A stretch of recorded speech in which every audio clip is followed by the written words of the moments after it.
All right. It is Towley here with the New Horizons channel, which is a dedicated channel for Flesh and Blood, mainly Riptide-oriented decks and other things that we haven't decided quite yet. But I believe Alethos already went through his aggro build, so I'm going to go through my hybrid build. So this is the other build that was winning in the Proquest. So I believe this one had 2 Proquest wins and also had a top 8 with Age Open on Talon when he was playing it. This list was basically curated by a couple of us in the Riptide Collective Discord. So shout out obviously to Talon himself, because he was a big advocator of this list and he still runs it, which is crazy. I'll get into that later. Then also we had Limolus and Tootie and TN34 and Garrett. And even Nyx had a little bit of stuff he added to it early in the days. But this list was basically a big evolution of the old Fatigue list. So the old list was just straight Fatigue. It was performing decently, but obviously when we went into the heavy hitters meta, we had a lot of more Guardians and we had a lot more blocking warriors and stuff that could just kind of out fatigue us. So we developed a list that was a little bit more favored for those matches into that meta. This list was mainly developed to counter Victor, because Victor was huge in the meta at the time.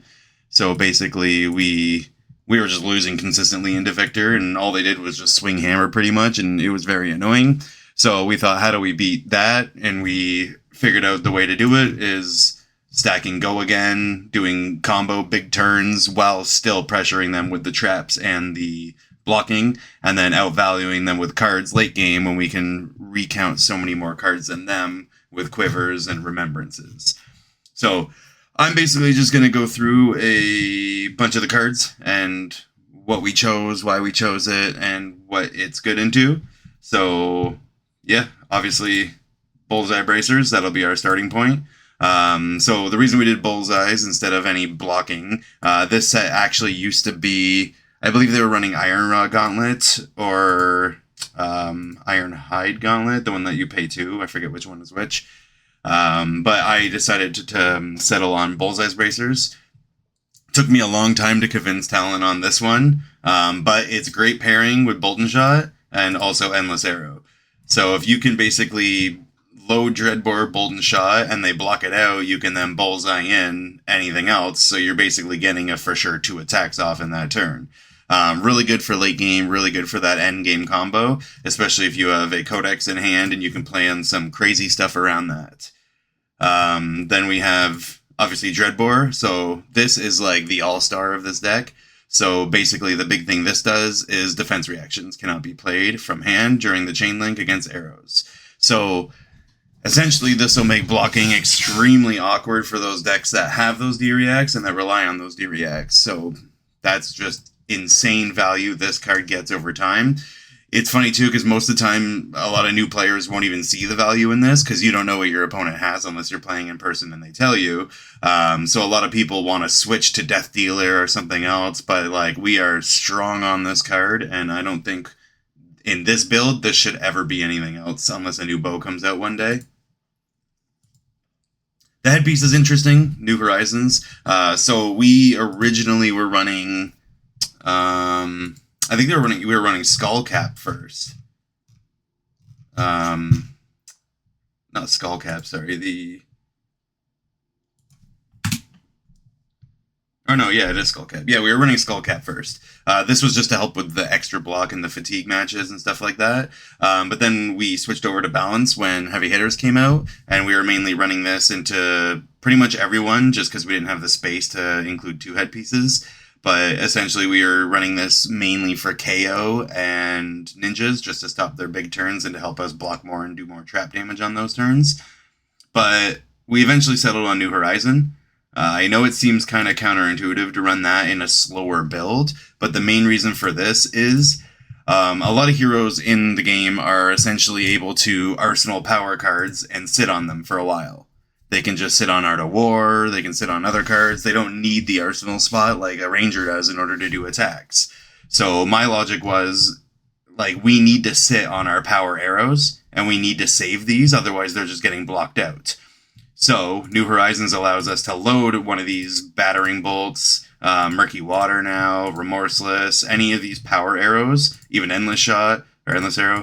We can load those and sit on them until we draw, our go-agains, our Second Shots, our Ravenouses, our E-Strikes, even our Boltyn shots, and, even our Codexes. Basically, this allows us to do such crazy plays with Codex and Boltyn Shot and Sikkim Shot and other things like that.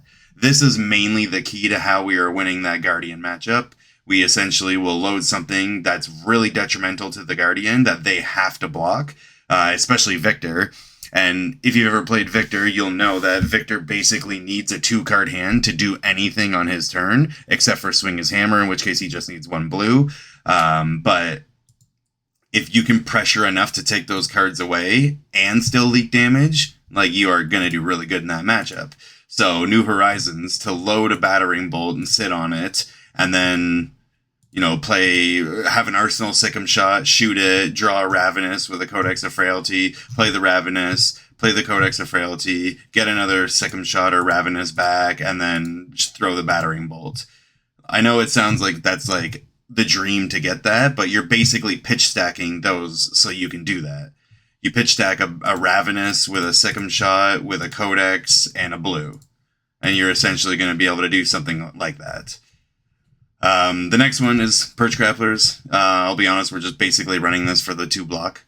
There's not much else. Like, I've used the ability, but it's very rare. Usually it's just a basic 2-block for arrows, or for rangers. Quiver is the quiver we're running, Quiver of Abyssal Depths. This one's kind of self-explanatory as well. Obviously, we're running this to just get 3 arrows back at the end of the game. So essentially, in those long fatigue matches, you're going to want to recount those arrows that get effects when you put them into your arsenal with Dreadbore. So you want to recount some of those arrows. The ones that don't get effects when you Codex them. So you want to bring back Boltyn. You want to bring back, even Murky and Battering, so that they get the +1 from Dreadbore, so that you can do a breakpoint. Basically, yeah, you're just using this to recount those strong arrows late game. And when you've set up proper blues, you could even, recount a battering bolt, pitch stack it in with the blues. Sometimes I even like to grab the blues, that way, like the Intoxicating Shot. That way I have blues late game in case I've shot them or wasted them. But yeah, Quiver is huge. Then we run, obviously, Trench. This is a no-brainer. This just helps us filter. Especially CNC is our biggest enemy, so at least this helps us not, take a card and take 6 damage. The AB one also is really good, even though we have it with Bullseyes. Bullseyes we usually crack, though. We usually don't break Trench till really, really late game, so we can at least still pressure and keep ourselves alive from Rune Blades. But obviously the effect, just gaining 1 when we Arsenal, is insane value over the course of the game. And we're almost using this every turn or 2. So, alright, that's for the equipment. Let's get into the actual arrows and attacks and, everything else, the traps and whatnot. So, Battering Bolt, this card is awesome. So, I've always wanted to run this in Riptide, but back in the early days when we were on the aggro Riptide list, they just didn't have enough value to use it. We didn't have enough pitch to use it. The effect wasn't the greatest at the time, but when heavy hitters came out and you had all those reaction, like all the warriors running all that stuff. You have Victor running like the blocks. You have the new heroes. They run a ton of stuff that this hits, like Enigma. This will pretty much destroy her hand if this hits. So this is a really good card, and not to mention it's a 6 popper as well. So in case you do play against an illusionist that has Phantasm stuff, this can always be a backup for that, but usually it's stronger using it as its effect. Also huge is it's a breakpoint when loaded with Dreadbore. It gets up to 7. So this also creates very awkward blocks, especially paired with Dreadbore's defense reactions.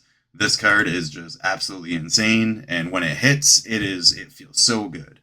I have been playing into a lot of Decimator Axe build warriors before, and I pitch stack this card late game, and when I see them pitch stacking their traps, or sorry, their D-Reacts, I will basically try my best to make this line up with that hand, and not only does it hit, it sometimes is the kill, because it'll make them discard their whole entire hand of D-Reacts and do 7 damage.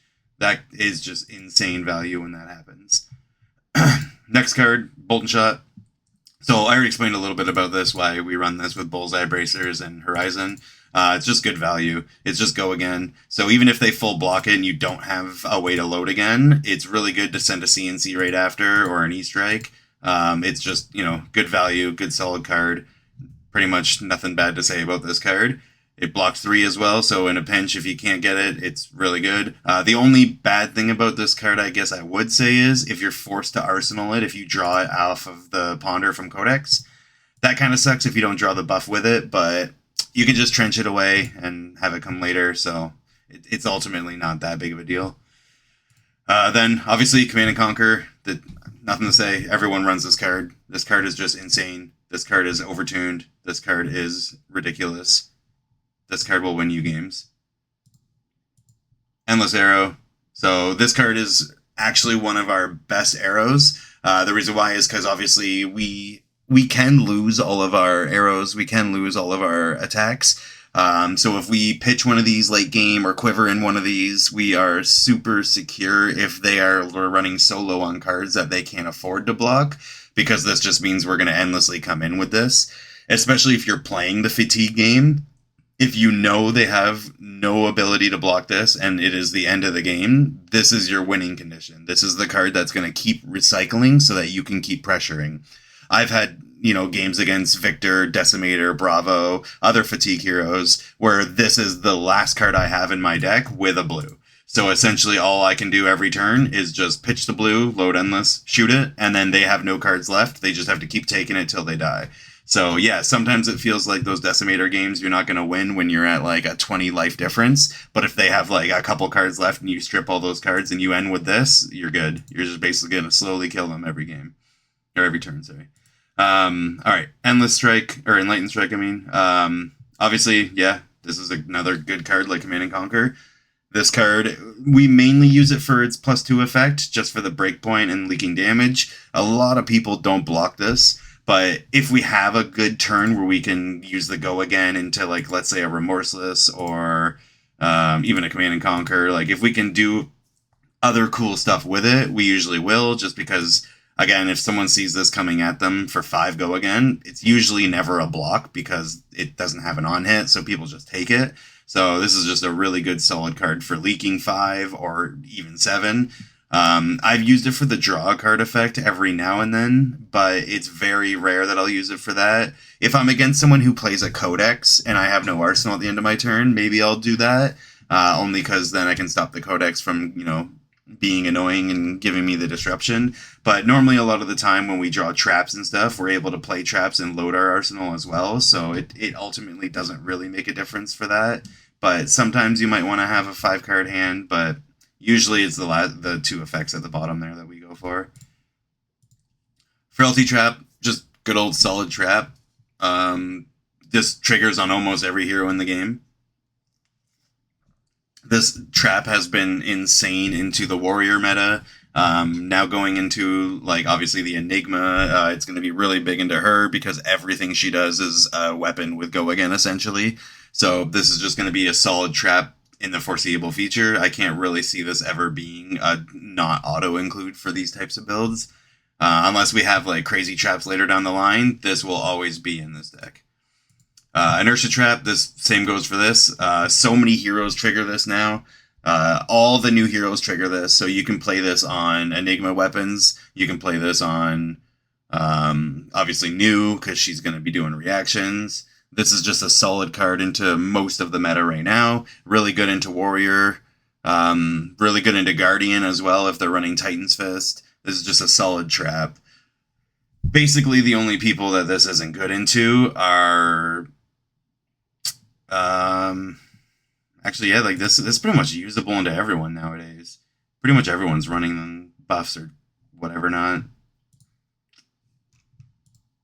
So Murkmire, this we have a 1 of this for a reason. So obviously the Enigma and Prism games are, the Enigma one's okay, but the Prism game is pretty damn tough, especially when it's, they set up ALS loop, you're just basically fucked. But this card enables us to at least clear a crazy field of angels if they have it. But we don't run many buffs. We don't run many go again. So this is a card that we have to pair up with the go again ones, or they're just going to block it.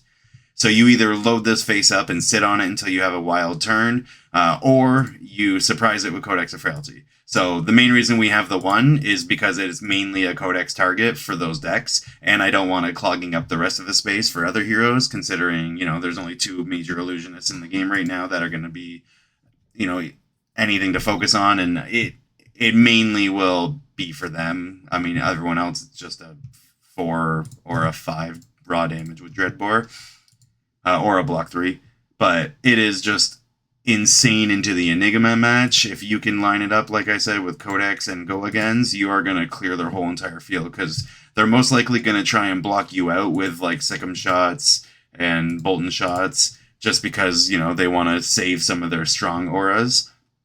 So if they block out a full hand and they only have 1 or 2 cards left in hand, and then you play this, it either gives you their full hand, or Codex makes them load into Arsenal, having them only have 1 card left, in which case this is going to hit. And if this ever hits, it's just going to wipe their board. So Murky Water, this is obviously the newest edition, so we're still in big testing phase with this card. We went through a process of having 1 pointed tip to give it the aim counter. We ended up cutting that just because it was too clunky into everything else. So we're just running it raw as is. Mainly this will just be a 7 breakpoint when you load with Dreadbore and just shoot. So it's a late game card because you want this effect to hit. If this effect hits, you're going to be able to load any of your power traps back in. So essentially, pitch stack these, make them work late game, or waste them early game and then Codex them back in late game.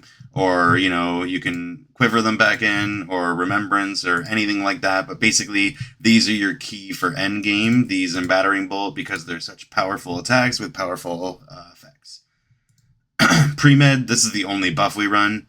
So, main reason for this is Ponder. Ponder is absolutely insane. It also, it loads when we use it off Riptide's ability, so that every card that we have that's an attack can use its effect. So we can CNC for 9, we can E-Strike for 10, we can do really cool things with this card. And if you use this card at the beginning of a chain, where you use it, load an Endless Arrow, and then use a Ravenous from your hand, you're basically going to get it off for free, because they are not going to block the Ravenous when they know there's a 7 arrow coming at them right after. So they usually block the arrow out, you hit with the Ravenous, you get the Ponder, there you go, you get to draw a card and put it in Arsenal. So with that said, Ravenous, we are mainly a red line deck, so we run 49 reds, so this will almost every time hit for 4.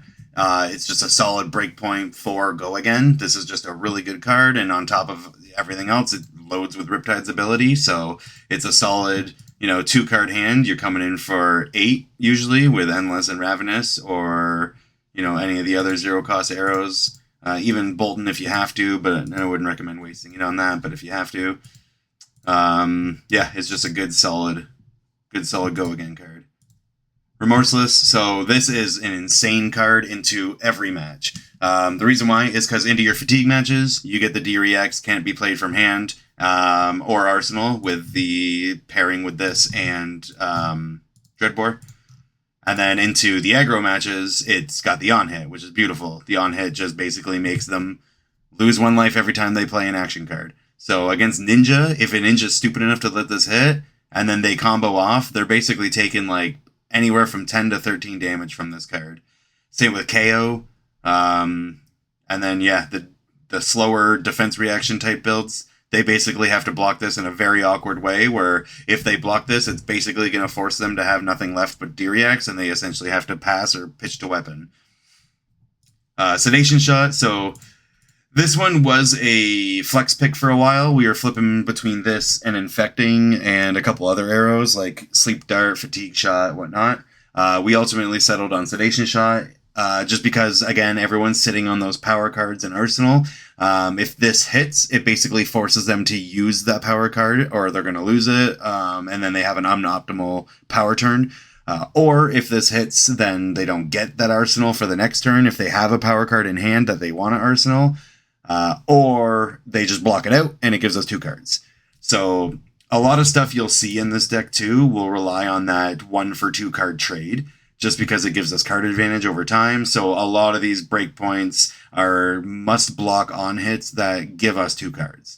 Remorseless gives us 2 cards. Sedation gives us 2 cards. Murky will give us 2 or 3 cards. Battering, same thing. Command and Conquer. All of these things will be picked very, very specifically to give us 2 cards or to enable a chain like Ravenous and Sick'em Shot. So, with that said, Sick'em Shot, this is probably one of your best Arsenal targets that's not a trap. If you pop this into Arsenal, you're for sure getting a decent turn next turn where you're going to go wide, unless you whiff and draw a hand of traps, and that sucks, in which case I would trench it away and then set up some traps and then have a big combo turn late game with it. But this card's super good. It is just a good, solid go again. It does cost 1, that's the biggest downside of it, but if you pitch it to Dreadbore and have it loaded face up, it'll come in for 5.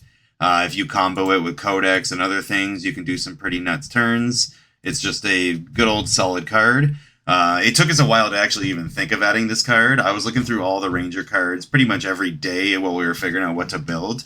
And I eventually just, I don't know why I was ignoring it for so long, and then eventually I locked eyes with it, and I was like, this is the card that we need.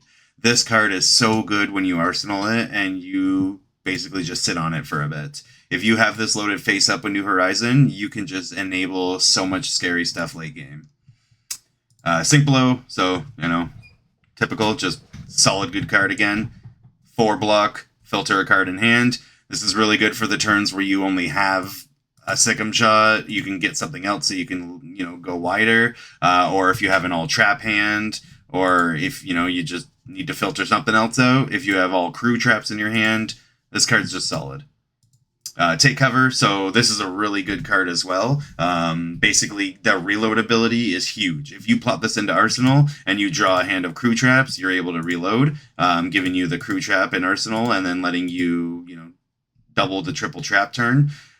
Or if you draw this and you get, an Endless Arrow in hand and a bunch of other traps, this will enable you to full block and still load the Endless Arrow into your Arsenal and still send that next turn without wasting Bullseye.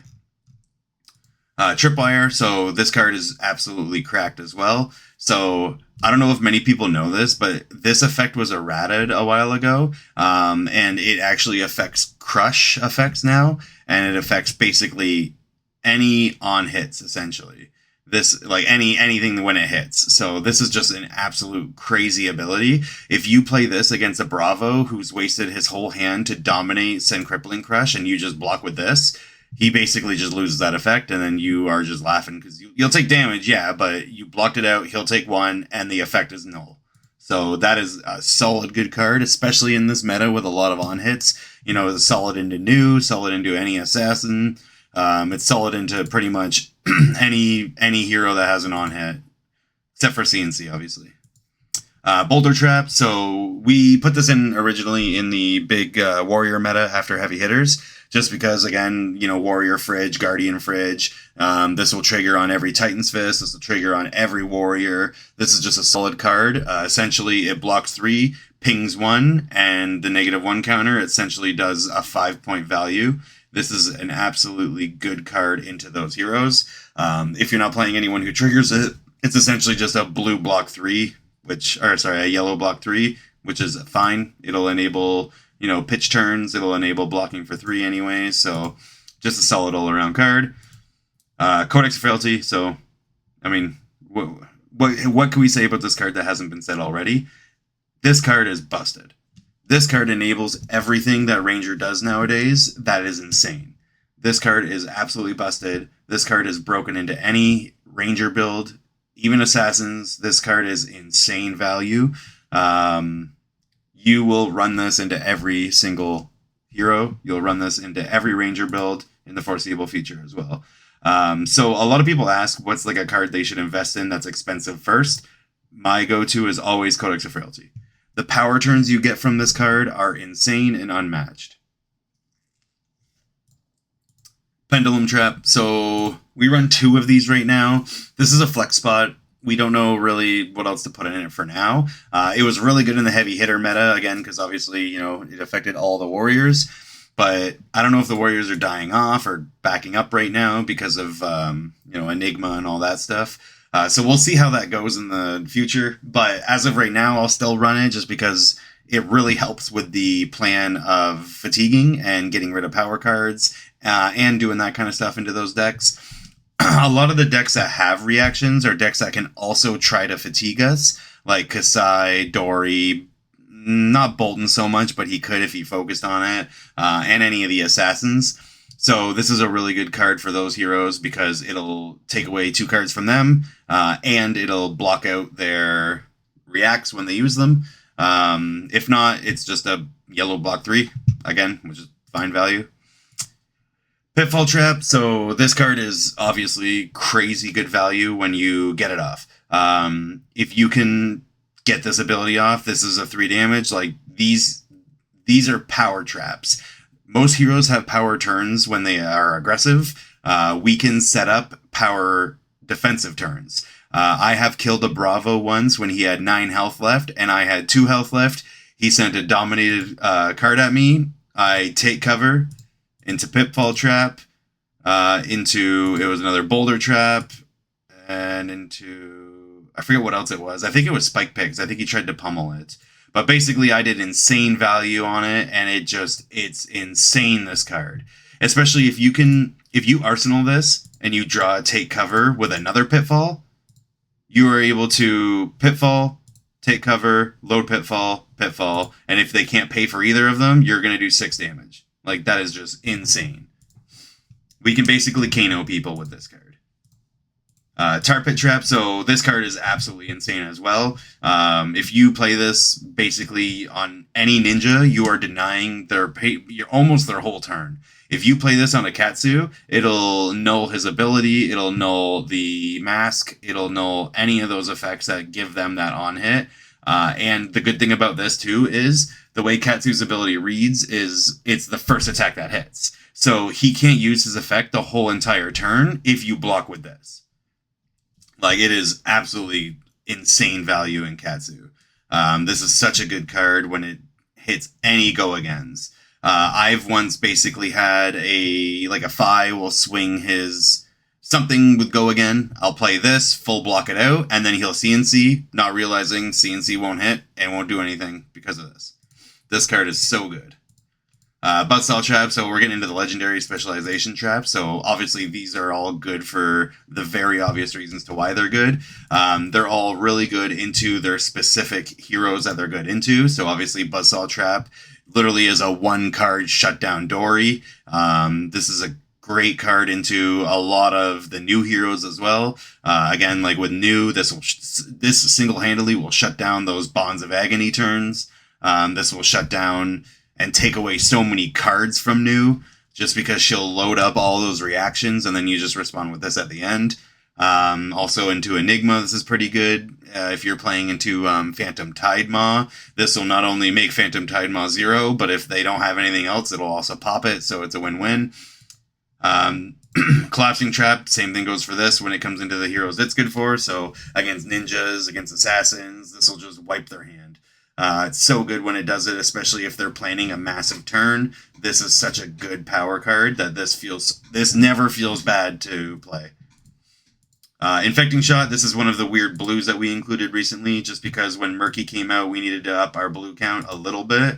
So the Riptide Collective Discord, we're all suggesting to run something. So I settled on just 2 Infecting Shots, just because it's a good solid arrow that comes in for 4 late game because of Dreadbore. It also has the on-hit of Bloodrot Pox, so essentially this is a 6 for a blue 6, which is really good. Breakpoint as well, so can't go wrong with that. Intoxicating Shot, so I'll be honest, I don't know where I feel with this card. I used to be okay with it until I started playing it more and more and more. Every time I friggin' hit this card, I get CNC'd next turn with Go Again for 7. It happens almost every single game I play. I don't know what the hell my luck is, But this card is a decent card if they don't do that. But if they do that, I feel bad, and it's rough, and it sucks. But again, you have to include it. It's a blue, block 3 arrow. We need these. We need these arrows. We need blues. It's just it's something we have to include until we get something better. But yeah, it sucks. The effect is garbage. But we need it for the blue and the block 3. Spike Pick Trap. So basically this is like absolutely insane card value-wise for what it does. So these other effects are really good. Don't get me wrong, the 2 other legendaries, they're insane value. This one is less consistent value, but when it hits, this value can be absolutely insane. I was in Proquest early last year. I played this against an Azuri. Endgame, the Azuri had, I think they had like 8 or 9 health left. I played this. I hit their last shred out of the 6 shreds they run. This just won me the game. This did insane damage to them. And if you line this up late game with those heroes, your Dories, your Boltyns, your Assassins, this is just broken value. Sometimes this card will do 9 damage. Like, this card is insane. So, onto the sideboard. So, we run 2 Remembrances. So we basically ran 1 Remembrance for a while, and we were testing it a lot into the Guardians. It didn't help immensely into Guardian. We still got really close, but it was a really hard endgame where we were running with like 3 cards left when they had 2 cards left, and then we'd be forced to block, and we'd have to lose our cards, thus losing the chance to load an arrow, and then they could just endlessly swing hammer. But then once we added the second Remembrance in, we found that we were able to consistently have 3 more cards to finally push through that. The first one is always just grab whatever the best for the situation is. The second one is usually always the last card that you'll need to play to grab an Intoxicating Shot, an Endless Arrow, the wider you can get, a Codex, other things like that. You'll be able to set up that final last turn that you need with the last Remembrance in deck. Vembrance, so this is a test right now for Enigma. So far, doing pretty good with it. I don't know what my results are like into Enigma right now. I'm 10-2. So basically, this has been helping really good into the Enigma match. It's been really good on the turns it's really good for, and then on the turns it's not good for, at least I can filter out my hand and stuff like that. Just really good to make it awkward blocks for them. So I like to think of this card against Enigma how I think of Dreadbore against Iriak heroes.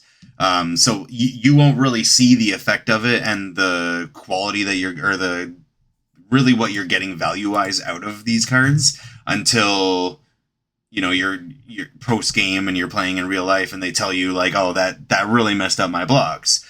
Because even if you have this on the field, you can activate it any time if you have that resource floating. It just forces them to block awkwardly because they have a feeling that you're going to do this at any time. This is just a static effect that will always sit there. This is just so good to just pressure them mentally. And Riptide is best when he's pressuring your opponent mentally. So any cards that are mental pressure for them is cards we want to run. So especially into what are seemingly unfavored matches with Illusionist, this has been huge into Enigma. So here's all the maybe pile. So obviously we're not running any of these, but these are all things that we've been flip-flopping and deciding between. Blood Rot Trap, if we ever go back into a reaction meta. Drill Shot is going to be replacing Murkmire if we ever go back into a Guardian meta. Falcon Wing, I'll probably remove this from the maybe pile. We ended up not settling on it. We were testing Falcon Wing versus Sikkim Shot, and ultimately Sikkim Shot was better. Fate Foreseen, this is a good card, and I did feel shitty cutting it, but we were too tight for anything else. We didn't really have the room, so we ended up cutting this so that we could throw in, pretty sure this was Pendulum and Murkmire that we threw in for it. Fatigue Shot, this will be, again, if we get back into like a Guardian meta, we'll probably cut Sedation for it.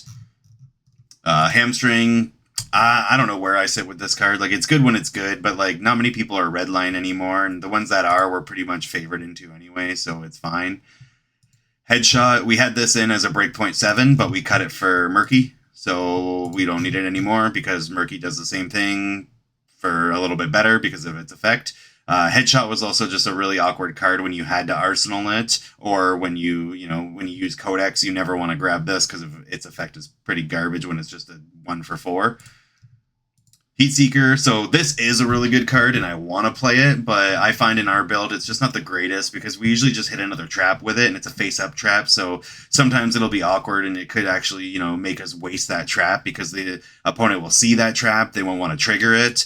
So I've had times where I Heatseekered and I got a Buzzsaw or a Collapsing off the top, so they see those sitting up, they know how powerful those are. They'll keep doing poke damage effects to not trigger these, in hopes that I'll waste these on those. And it creates a really awkward cycle where I'm either going to get no value from these or I'm going to take damage. It's not the worst though, because we'll win the turn cycle when they do that, but it just feels crappy when it hits those. It ruins the element of surprise with those. It ruins the fun in those. But if you do hit something good with this, it is insane, but it's just hit or miss. So this is an optional choice. I think people can add this if they want. If they want to get rid of Sedation for it, feel free. Even if you want to get rid of some of the other arrows for it, go for it. Maybe not Remorseless because that card's too good, or Endless. But, you can get rid of Boltyn for it if you really don't want to do the wide combo turns. You can get rid of Sikkim for it for the same reason. But ultimately, I'm not running it. Infecting Shot, so obviously this is just a good solid card as well, but we're not running it either because we chose Sedation Shot for the meta currently. And then Murkmire, these are sitting in here in case Enigma does need more than one Murkmire. Point the Tip, I'm probably going to remove that from this. Release Attention, we're not even in a D-React meta that much anymore. That really matters to not have the effects from Arsenal, considering Dreadbore does enough.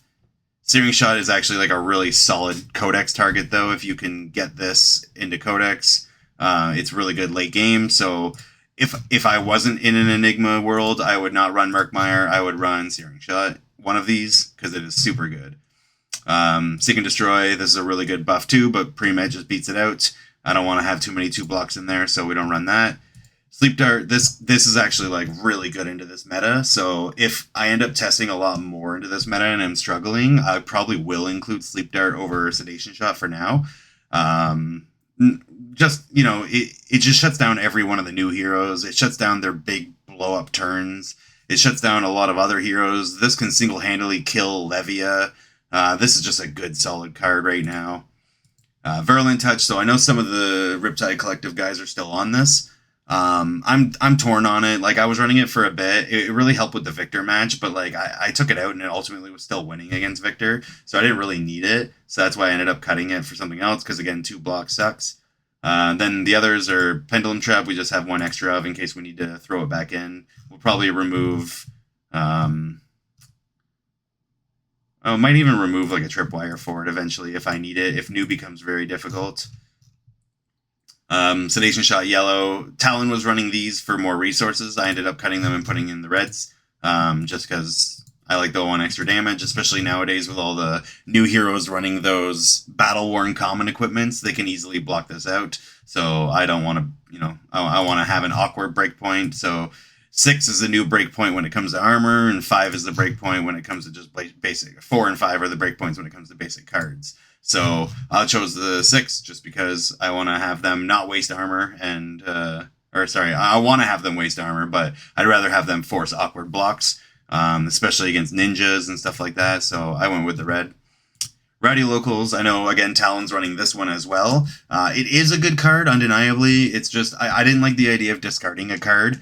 It feels bad for me because we're trying to play the card advantaged game, right? So in a lot of heroes where we have to discard a card, it's just going to get us a net value loss. Even if it hits for 2, like that's not enough damage to make me feel like the discard was worth it.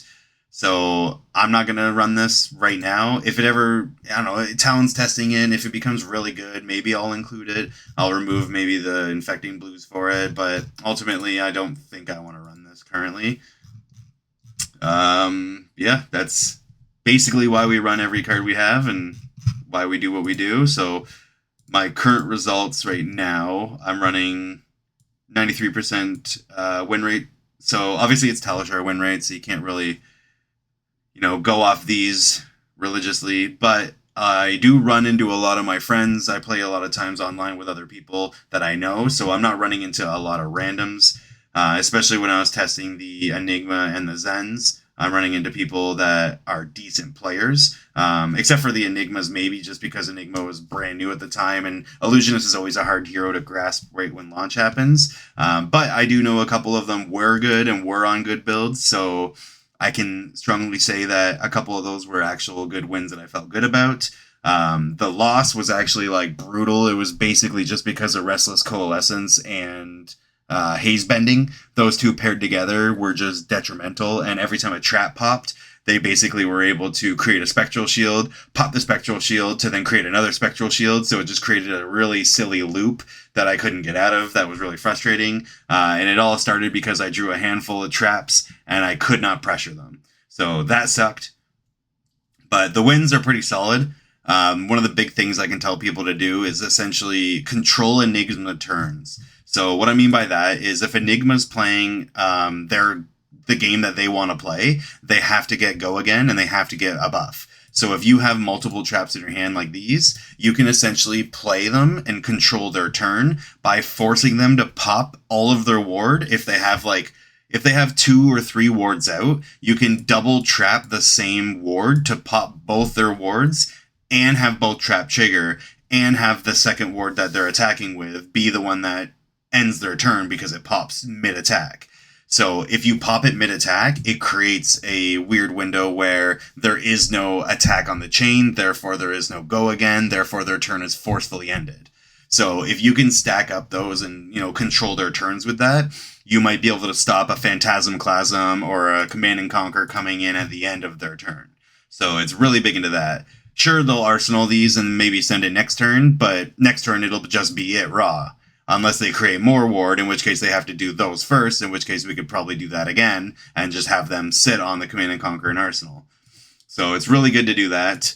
For new, I feel like new is very favored. I've been playing new myself as well, just to see, because, I don't know, I feel like if a new plays smart, I feel like they can beat us, but it is really difficult for them. But I've been playing new, and I think with my new list right now, I haven't lost into Riptide yet. Yeah, I have 5 games of all winning into Riptide.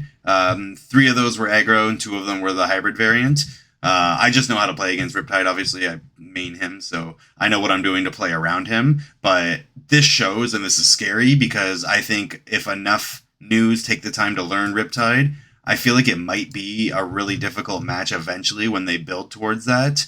But again, if they're not, it's just a free win, because they basically just lose with playing their game plan. They play into ours.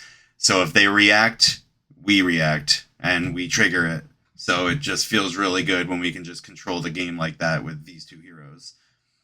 So Zen, on the other hand, I don't think I should have won any of these games. I think this was a tribute to early builds when the hero wasn't developed yet, because now when I see the Zen builds out there, they are insane. They are super, super consistent. They are running insane value per turn, enough that I don't think we can block enough value that we won't leak enough that'll eventually kill us. I know Elithos is really frustrated with Zen right now, even having he's not having issues with it in the aggro build. He is still winning, but he is saying it's very, very, very close. Like if he whiffs on that last turn, he can die. Like if he whiffs once or twice end game, he will die because that Zen will just go off. So that's the scary part about Zen, is literally those whiffs are what's killing us. So I'm unsure if this build will be good into Zen. I have to test more to find out, but as of right now, it's okay. I feel like these wins weren't earned, though. I feel like these wins were early game, like I was saying, so we'll just have to basically wait and see what happens. But, yeah, we'll go from there. So I can load up a Talishar game right now to try and test some I'll just join the first game I see here. So against Boltyn, probably want to go second, just because we want to try and get a loaded trap in. We probably don't want to run Remembrance into this one unless they're running Decimator. Usually we'll run these into every other warrior just because they can run Decimator, but the odds of them running Decimator in a Boltyn are very low. So this isn't a terrible hand. Alright, so this is actually pretty big here. We're going to prevent them from having an arsenal.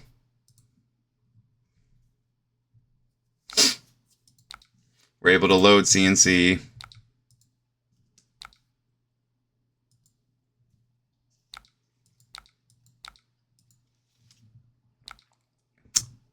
Alright, so what can we do here?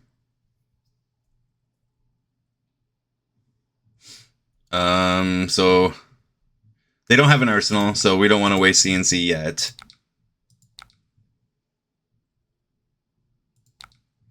So we'll probably just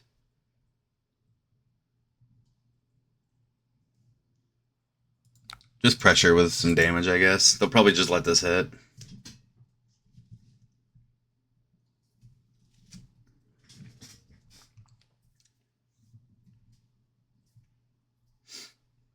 Oh, or not, I guess. That's fine though. League 2.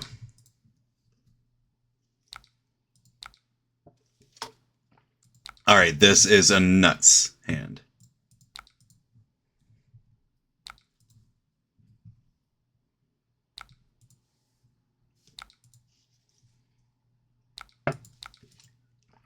So when they run Soulbound, it's actually pretty tough.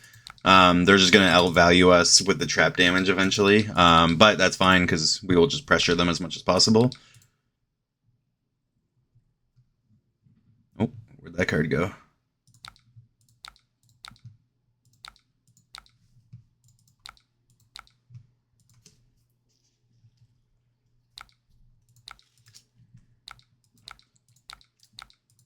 Really hope they don't have a D-React in Arsenal.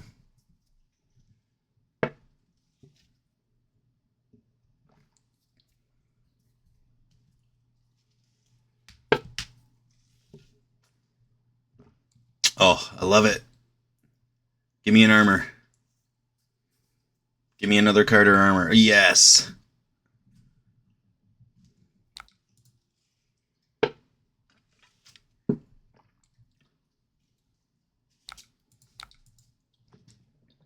Oh, and they had a D-React in hand too. So if that hit, that would have got a lot of value there. Look at that, another crazy turn. Oh, gross, but oh well, it happens.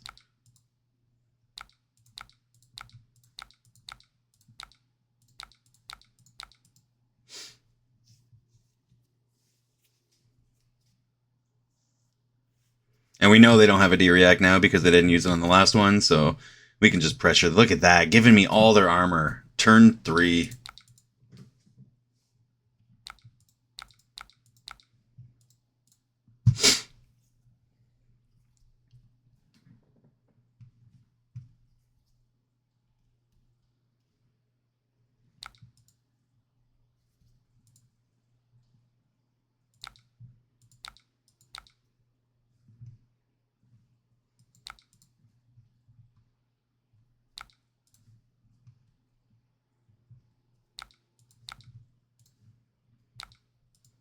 And now we know there's a Soul Shield in pitch, so that'll come back to play later. I probably want them to block with Soulbound again, so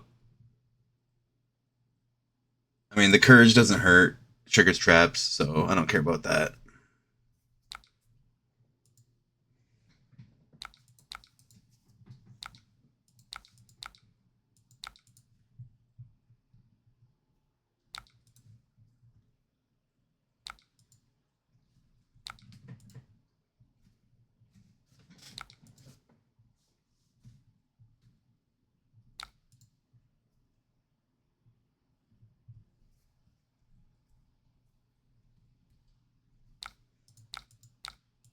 Well, that was a smart grab. I thought they were gonna grab Lumina.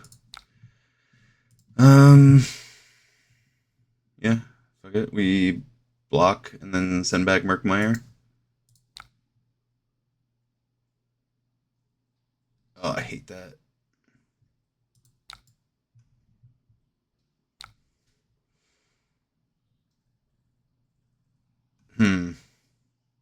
No, you know what? This is gonna be stupid of me, but I'm gonna do something stupid.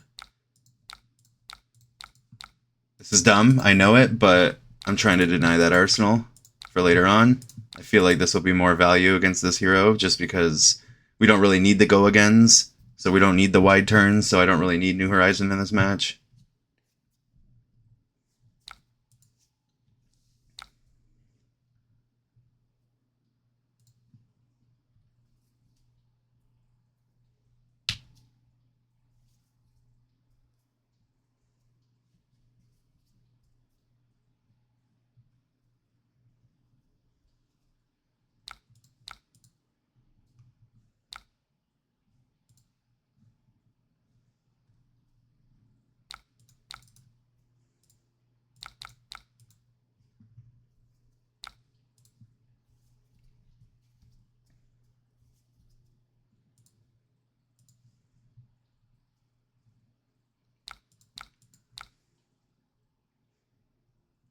Weird. They must have an awkward hand. They probably have a D-react. I'll just waste this. Fuck it.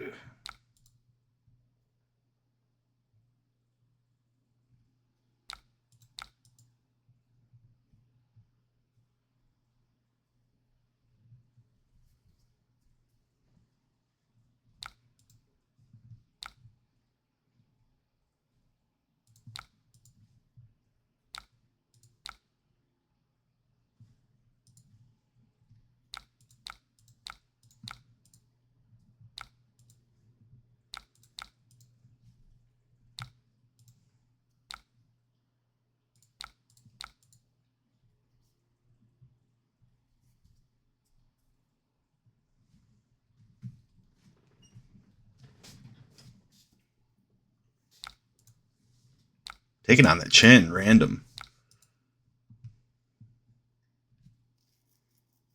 Guess it makes sense. Just a good card. No way, they're giving me a soul, but they're stupid. Then trap damage is just going to leak through the rest of the game. Okay, yeah, they must have thought not to do that.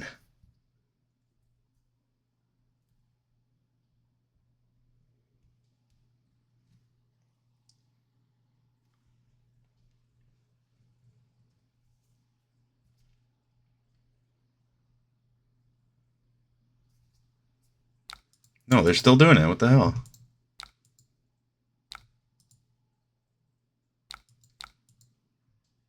That was really stupid of them.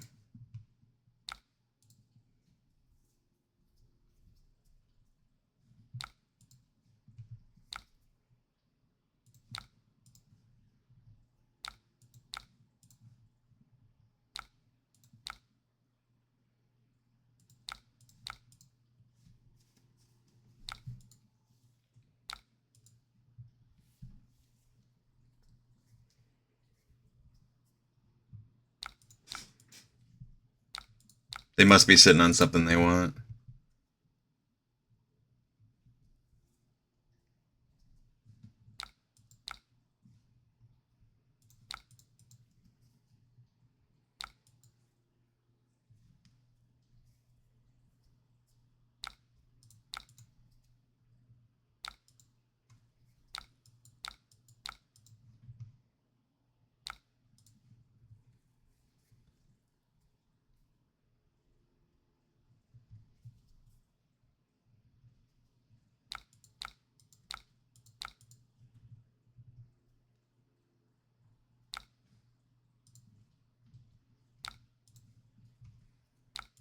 This came from Arsenal, so I can use that.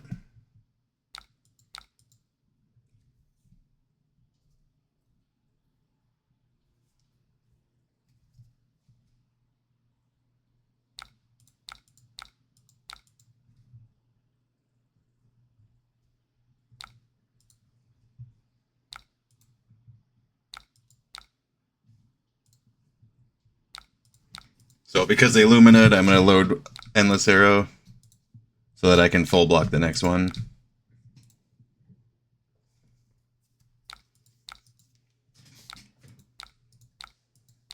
Oops.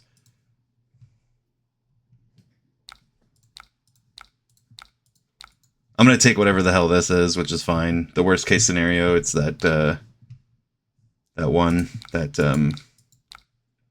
gets a buff. I forget what it's called. I actually think it costs 1.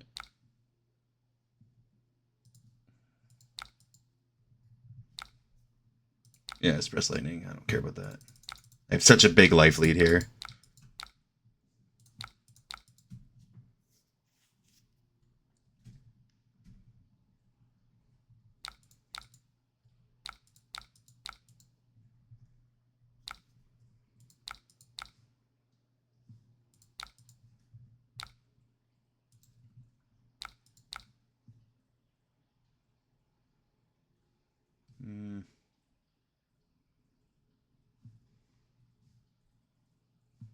Nah.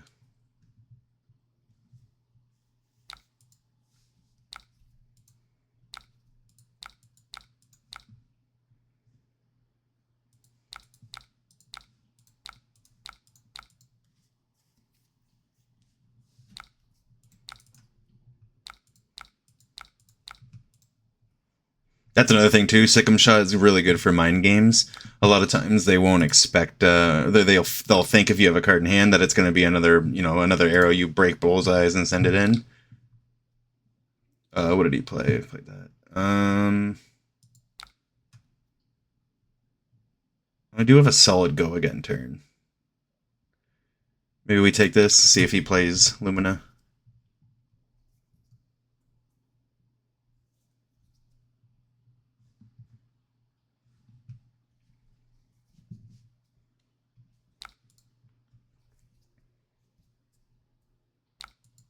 There it is.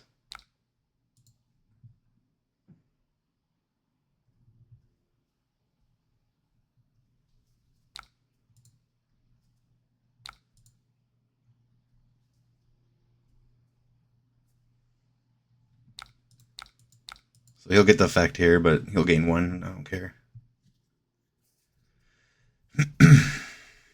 He has Soul Shield in hand, I think. Or no, what did he reveal Soul Shield for? Okay, this one.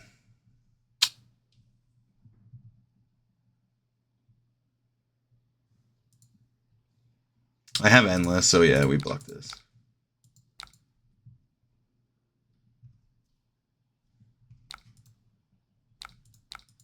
And then when we let this hit, I don't care if he draws or if he gains the health, that's fine with me.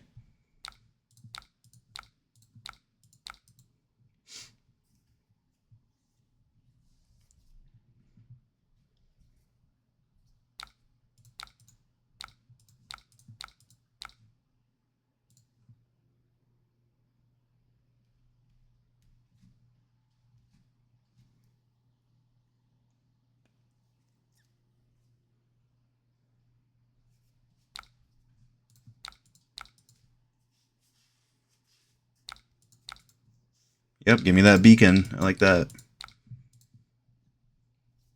Oof, look at that turn I have coming up.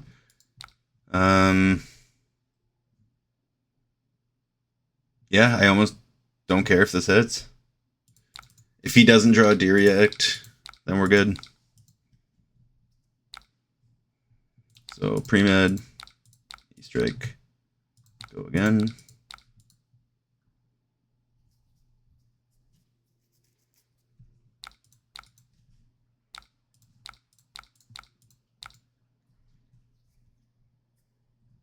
That's so nice. Oh, block 2. Yeah, take a bunch of damage. Oh, fuck. Oh, well. That's a whole hand. Fine with me. Oh, and then we can just Murky. Love it. See, and people were complaining that we can never play these cards with the amount of blues we have. What are you talking about?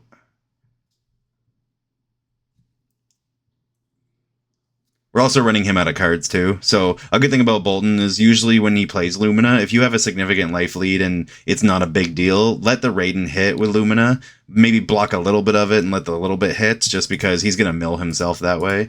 That way we can have a backup plan of just basically... Oh, he let it hit.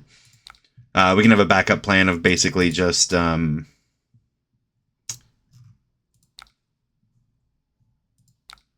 him out.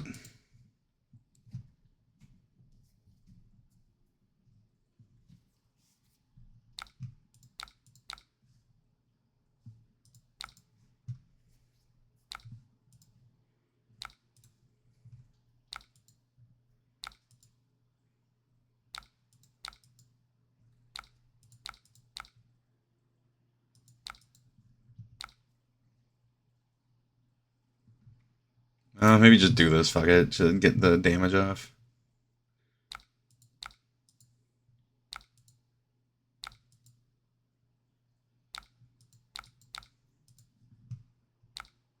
It's end game, so now we just pressure. Fuck it.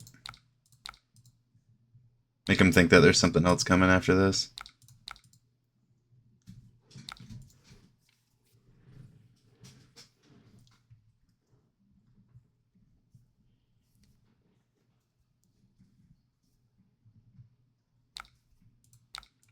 Okay. Yeah, I guess he just gave up. Oh yeah, he couldn't even block it. Oh no, he could. Yeah, he could. Oh no, he couldn't. Yeah, because he would block 7, take 1, give me the pre-med. He would have been at 1. I tar pit. He loses. Yep. GG.